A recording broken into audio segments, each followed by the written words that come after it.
applause to Joe Biden.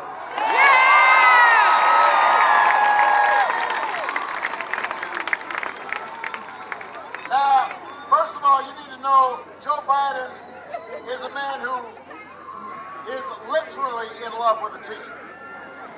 He doesn't just say, I love teachers. He's married to a teacher.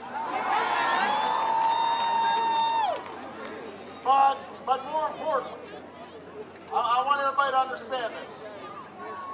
I could not ask for a better partner than my Vice President, Joe Biden.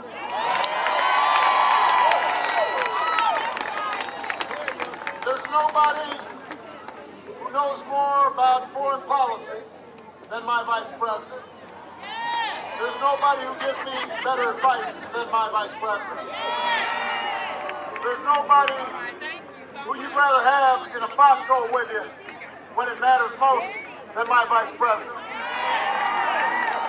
There's nobody who cares more about the middle class and fights harder for America than my Vice President.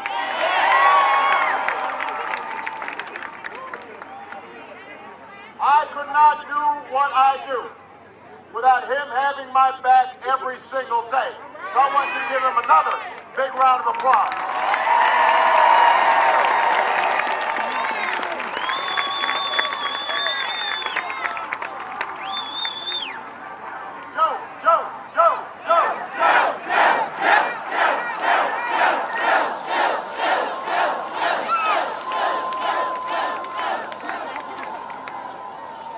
We've also got a great candidate for Congress. Sharon Newhart is here.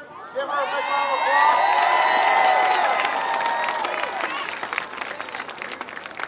Now, 2 weeks, Ohio. 2 weeks.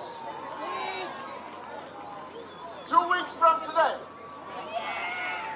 Americans all across the country will step into the voting booth. But here in Ohio, you can vote early.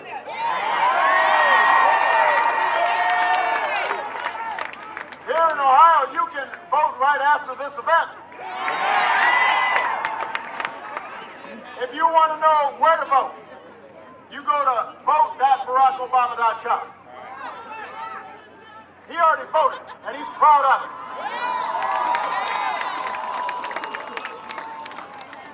Anybody who is here who has not yet voted, I want you to go vote, because you've got a very big choice to make. Not just a choice between two candidates and two parties, but two different visions for this country that we love. Now, last night we had our third debate.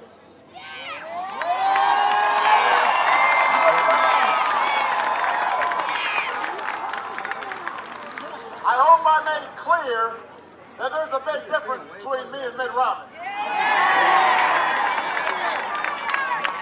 And it's not just that he's got better hair. The greatest responsibility I have as president is to keep the American people safe. That's why I ended the war in Iraq, so we could go after the terrorists who actually attacked us on 9/11. That's why working with Joe Biden and our national security team, we've been able to decimate Al-Qaeda. That's why we were able to bring Osama bin Laden to justice. That's why we're now ending the war in Iraq, because after a decade of war, it's time to do some nation building right here in Ohio. It's nation building here in the United States of America.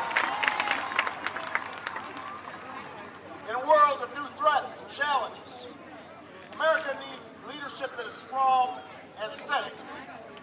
Unfortunately, Governor Romney's foreign policy has been wrong and reckless. You heard him last night. He was all over the map. During the debate, he said he didn't want more troops in Iraq. But he was caught on a video just a few months ago saying it was unthinkable not to leave 20,000 troops in Iraq. Those troops would still be there today instead of back home. Last night, he claimed to support my plan to end the war in Afghanistan. But he opposed a timeline that would actually bring the rest of our troops home. Last night, he said taking out Bin Laden was the right thing to do. Back in 2007, he said it wasn't worth moving heaven and earth to catch one man. Now, I recognize that we must have some doctors in the house, because I've already heard people identify this condition. It's called rhamnesia.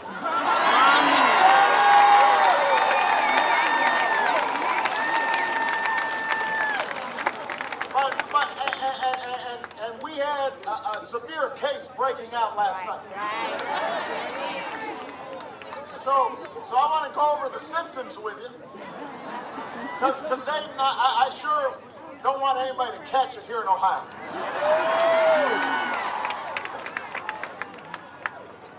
If you talk about how much you love teachers during a debate, but just a few weeks ago you said we shouldn't hire anymore because it won't grow our economy, you might have rhamnesia. If you say you won't give a big tax cut to the wealthy, but you're on a video promising your tax cut would include the top 1%, that sounds like a classic case of rhamnesia.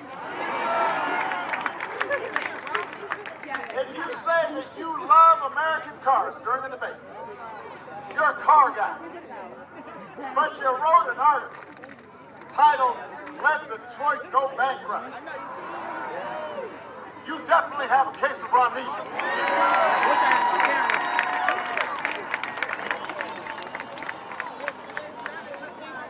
Now, last night, Governor Romney looked you right in the eye, looked me in the eye, tried to pretend that he never said, "Let Detroit go bankrupt."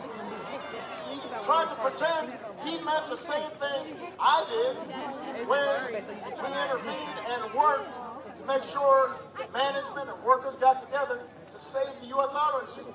Pretended like somehow I had taken his advice. The people don't forget. The people of Dayton don't forget. The people of Ohio don't forget. If Mitt Romney had been president when the auto industry was on the verge of collapse, we might not have an American auto industry today. We'd be buying cars from China instead of selling cars to China. And you know how important that is to Ohio. The auto industry supports 1 in 8 Ohio jobs. It's a source of pride to this state. It is a source of pride to our country.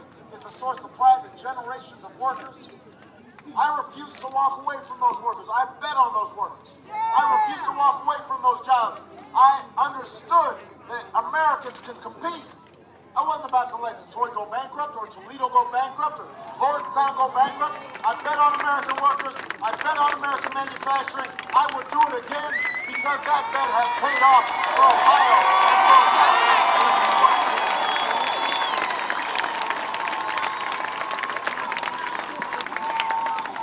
So, here's the good news, Ohio. If you've come down with a case of rhamnesia, if you can't seem to remember the positions that you've taken, not just 4 years ago, but 4 days ago, if you don't remember the positions that are on your website, if you don't remember the promises you've been making during the 6 years that you've been running for president, you don't have to worry because Obamacare covers pre-existing conditions. We can fix the average. There's a cure. There's a cure.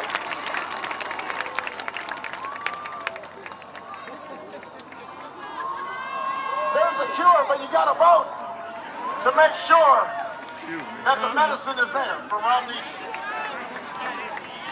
Now, you know, joke about Governor Romney being all over the map, but it speaks to something important. It speaks of trust. There's no more serious issue in a presidential campaign